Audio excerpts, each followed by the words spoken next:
கர்த்தருக்கு ஸ்தோத்திரம்.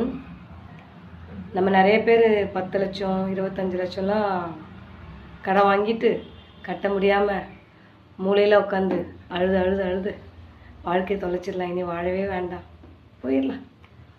அப்படி யாராச்சும் நினச்சிட்ருக்கீங்களா? தெரியாமல் வாங்கிட்டோங்க, இனிமேல் வாங்காதீங்க. கட்ட பலன் தருவார். உங்கள் வாழ்க்கையை தொலைச்சிட்டு உங்கள் வாழ்க்கையை விட்டுறாதீங்க. உங்கள் வாழ்க்கையை ஏசப்பாக்காக தான். தைரியமாக இருங்க, பார்த்துக்கலாம். இனி என்றும் கடன் வாங்க விட மாட்டார், கொடுத்ததை செழித்தோங்க செய்திடுவார்.